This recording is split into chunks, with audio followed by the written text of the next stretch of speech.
Okay student, आज हम physics का बहुत इंटरेस्टिंग चैप्टर स्टडी करने वाले हैं।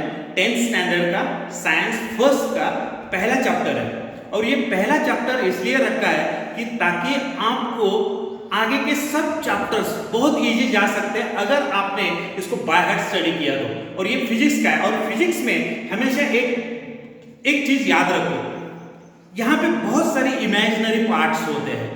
आपको इमेजिन करना पड़ता है, आपको थिंकिंग करना पड़ता है, तो ब्रेन को थोड़ा स्ट्रेस देना पड़ता है कि यार ये प्लैनेटरी मोशन कैसा हो सकता है, हाँ ये अर्थ कैसे घूम रही होती है, ये सोलर सिस्टम कैसे है। ये आप अर्थ पे है लेकिन आप इमेजिन कहीं पे तो स्पेस पे भी कर रहे होते हैं। तो ये बहुत इंटरेस्टिंग चैप्टर है। तो पहले हम यहाँ पे थोड़ा जो भी आज हम डील करने वाले उस चैप्टर का नाम है ग्रेविटेशन। सो ग्रेविटेशन के बारे में हम थोड़ा ज्यादा डील करेंगे।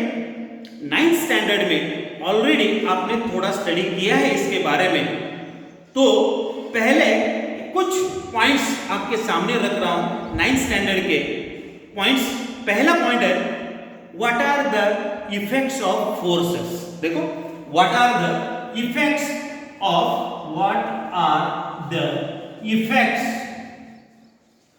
Of force. ये फोर्स का इफेक्ट क्या क्या होता है, जब भी आप फोर्स लगाओगे तो उसका इफेक्ट क्या होता है उसके बारे में थोड़ा थिंक करेंगे, बाद में ग्रेविटेशन को जाएंगे। So what is mean by force? First of all force का मतलब है force F equal to mass into acceleration. Is it right? Force equal to mass into acceleration, ठीक है। लेकिन सिंपल वे में आपको याद रखना है, तो force is nothing but pull और push. Force is nothing but pull और पुश, इतना ही याद रखो। So what are the effects of forces? पहला इफेक्ट थोड़ा थिंक करो, आपको भी पता चलेगा फोर्स लगाने के बाद क्या क्या हो सकता है। एक, कोई भी ऑब्जेक्ट का डायरेक्शन चेंज हो सकता है, यानी कि पहला अगर आप लिखोगे तो what are the effects of forces? First, it can change the speed of the object। ये ऑब्जेक्ट का कोई भी स्पीड चेंज कर सकता है। फोर्स लगाने के बाद कोई भी ऑब्जेक्ट का स्पीड चेंज कर सकते हो। दूसरा, can change the shape of the object, यानी कि किसी का शेप भी आप क्या कर सकते हैं? चेंज कर सकते हैं। ये आपको पता है ये क्या है? ये बिल्कुल रबर बैंड है। देखो ये इतना सा है अभी, ठीक है। जब भी आप इसको फोर्स लगाओगे, देखो फोर्स लगाओगे क्या होगा? इसका शेप चेंज हो गया, यानी कि it changes the shape of the object. इतना ही नहीं, और भी है effects. Can change the direction of the object. Force लगाने के बाद आप डायरेक्शन भी किसी ऑब्जेक्ट का चेंज कर सकते हैं। फॉर एग्जांपल देखो, बॉल है, बहुत स्पीड से किसी ने आपके फ्रेंड ने थ्रो किया तो वो उसका आप डायरेक्शन भी चेंज कर सकते हैं, बराबर है। तो इसको डायरेक्शन भी चेंज कर सकते हैं। देखो यहां से देखो डायरेक्शन, ये फोर्स लगा रहे आप, सो डायरेक्शन भी चेंज कर सकते हैं। So this is what the effects of forces. बहुत सारे हैं, आप लिस्ट आउट करते जाओ, क्योंकि जरूरी नहीं है कि सब इफेक्ट्स आपको याद हो, लेकिन कम से कम एक 3, 4, 5 इफेक्ट्स ऑफ फोर्सेस याद हो। Now tell me what are the types of forces you know. कौन कौन से ऐसे फोर्सेस है जहां आपको मालूम है? Type of forces. So type of forces मैं लिख रहा हूं यहां पे, आप भी लिस्ट आउट करो। Type of forces, types of forces क्या हो सकते हैं? कितने हो सकते हैं? बहुत सारे हैं फोर्सेस, बहुत सारे। मैं तो यहां पे थोड़े लिख रहा हूं, आप भी ऐसा एक फ्लो चार्ट बना के लिख सकते हैं। एक मैग्नेटिक फोर्स है, चलो मैं पूरा नहीं लिख रहा हूं, लेकिन मैग्नेटिक फोर्स यहां पे इतना लिख रहा हूं।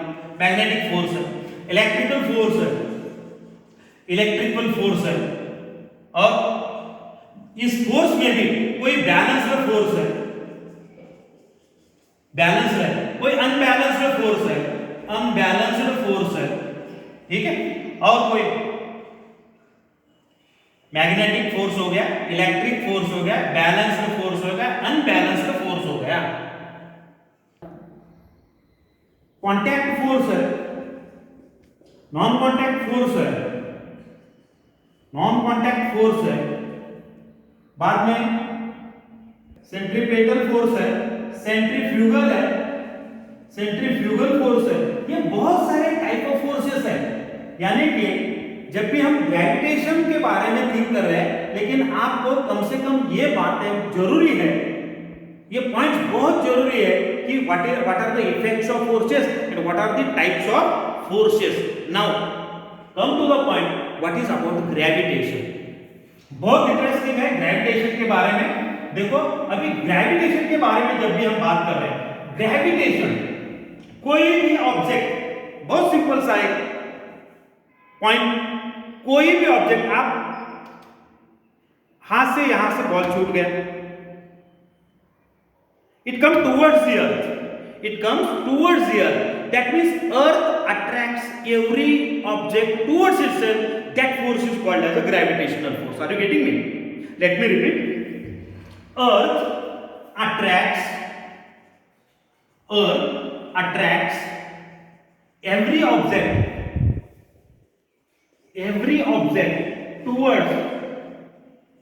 towards itself,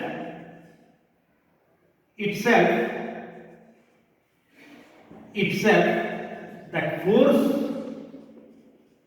is called as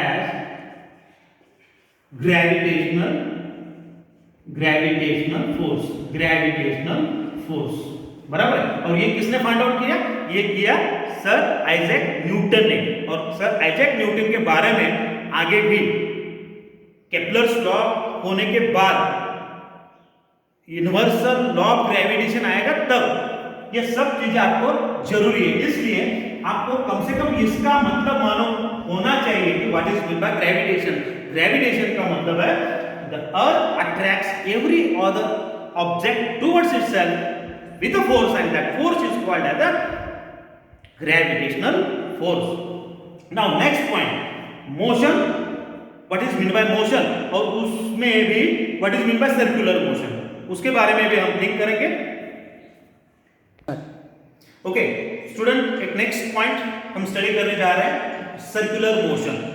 so motion है, लेकिन वो कैसा है? Circular motion. Straight line motion भी हो सकता है, कर्व्ड लाइन भी हो सकता है, लेकिन यहाँ पे हम स्टडी करने वाले हैं what is mean by circular motion. Circular motion का मतलब आपको मालूम है फिर भी, when object moving in a circular path, that motion is called as a circular motion. When object is moving in a circular manner or a circular path, that is called as a circular motion. And बहुत interesting, what is meant by centripetal force? What is meant by centripetal force? ये centripetal force क्या है? देखो, the force which acts towards the center. Are you getting me? The force which acts towards the center, that is called as centripetal force. देखो, जो भी centres, that is also known as center seeking force, दो type के forces है यहाँ पे। ये जब भी आपको सेंट्रीपिटल मालूम है तो सेंट्रीफ्यूगल भी होना चाहिए। 11th स्टैंडर्ड को होगा, अभी नहीं होगा, फिर भी आपको ये डेफिनेशन याद में आ सकता है अगर ये भी मालूम है तो। सेंट्रीफ्यूगल का मतलब क्या है? Away from the centre, the force which acts away from the centre, that is called centrifugal. What is mean by centripetal? जो आपको इस साल में ये स्टडी करना है, the force which acts towards the centre is called centripetal force. मैं repeat कर रहा हूं, the force which acts towards the centre, that is called as a centripetal force. और दूसरा centre seeking force is called as a centripetal force. Okay student, ये नया point यहाँ पे केपलर्स लॉज है। ये केपलर्स लॉज प्लैनेटरी मोशन के बारे में है, यानी कि जितने भी प्लैनेट्स है वो कैसे घूमते होंगे, उसका पाथ कैसा रहेगा, इसके बारे में बहुत साइंटिस्ट ने काम किया है। उनमें से एक केपलर्स ने स्टडी किया उनके मोशन के बारे में। यानी कि आप जब भी सोचते होंगे कि ये ऑब्जेक्ट एक कोई भी प्लैनेट है वो सर्कुलर मोशन, उसका सर्कुलर मोशन हो रहा होगा या होगा, कोई एक ऑब्जेक्ट है वो इलिप्टिकल ऑर्बिट में मूव कर रहा होगा। ऐसे बहुत सारे प्लैनेट यहां पे जो भी ये कौन से ऑर्बिट में घूम रहे हैं इसके बारे में स्टडी किया केपलर्स ने और उन्होंने 3 लॉज दिए। तो पहला लॉ यहां पे देखो, एक इलिप्टिकल ऑर्बिट है, बीच में सन दिया है, लिखा है यहां पे, और ये प्लैनेट है which is revolving in elliptical orbit, यानी कि यहां से यहां तक का डिस्टेंस थोड़ा कम है, लेकिन यहां से सन से यहां जब भी आएगा वो उसका डिस्टेंस ज्यादा है। ये बहुत ध्यान देके पहला पढ़ो, क्योंकि ये डिस्टेंस बहुत इंपॉर्टेंट है। सन और ये प्लैनेट का जो भी डिस्टेंस है यहाँ पे कम है, लेकिन यहाँ पे डिस्टेंस ज्यादा है, लेकिन ये जो भी एरिया आने वाला है ना बीच में, ये और ये या ये भी, तो ये कुछ ना कुछ तो उसका रिलेशन है। ये सब रिलेशन यहाँ पे उन्होंने 3 लॉज में। सो पहला लॉ देखेंगे हम, first law of Kepler's first law. देखो क्या है, the orbit of a planet, the orbit of a planet is an ellipse with the sun at one of the foci। ये 3 मार्क के लिए तो क्वेश्चन आता है। सो 3 मार्क क्वेश्चन के लिए 3 लॉज आपको स्टेट करना, और ये चेंज नहीं, कभी भी चेंज मत करो।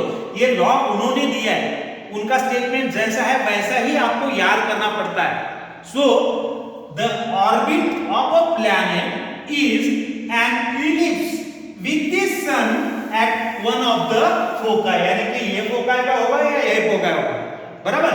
सो the orbit of the planet, इस प्लैनेट का जो भी ऑर्बिट है of the planet is an ellipse with the sun, यानी कि सन के साथ, ellipse with the sun at one of the foci. ये फर्स्ट लॉ है। सेकंड लॉ समझ में आएगा, वो भी बहुत सिंपल है। The line joining the planet, the line joining the planet, यहां से यहां तक आने के बाद ये हो गया, यहां से यहां तक आने के बाद ये हो गया, ये प्लैनेट यहां से डी पॉइंट पे आया तो यहां ये लाइन होगा। So the line joining the planet and the sun sweeps equal area in equal interval of time, यानी कि ये एरिया सपोज ये है, सपोज ये यहां पे मैं डार्क कर रहा हूं, और सपोज ये एरिया बी है, इसको भी मैं डार्क कर रहा हूं, ये टोटल एरिया यहाँ पे। सो एरिया कहां से देखो, ए बी एस का, ए बी एस का एरिया जो भी है, area of A B S, ये area which is equal to area of D C S, D C S, ये हो सकता है। यानी कि the line joining the planet and the sun sweeps equal area in equal interval of time. So यहाँ पे area इसका और इसका वो शायद यहाँ पे कम दिखता है, लेकिन नहीं, ये एरिया दोनों का भी बराबर रहता है, ऐसा सेकंड लॉ में कहा गया। What is the third law? The square of its period of revolution, period of revolution, suppose T is the period of revolution, suppose T is the period of revolution, revolution का मतलब घूम रहा है, चक्कर काट रहा है, ऐसा। ओके, सो द स्क्वायर, इसका स्क्वायर पीरियड ऑफ रिवोल्यूशन का, revolution is directly proportional to the cube of the mean distance, cube of the mean distance, यानी कि डिस्टेंस के लिए सपोज आपने r लिखा है, mean distance of a planet from the sun, यानी कि ये हो गया आपका थर्ड लॉ। क्या हो गया?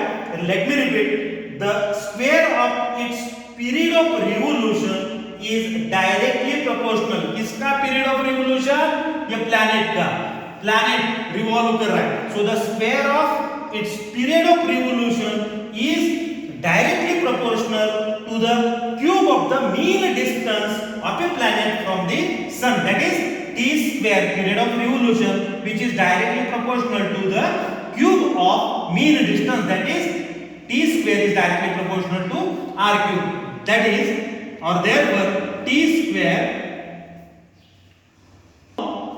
r cube which is equal to proportionality constant, और ये constant रख सकते हैं, यानी कि t square upon r cube which is equal to constant. ये थर्ड लॉ हो गया। देखो एक बात बहुत इंपॉर्टेंट आप भी ध्यान में हमेशा रखो, केपलर्स ने प्लैनेट कैसे रोटेट हो रहे या मूव हो रहे इसके बारे में बताया।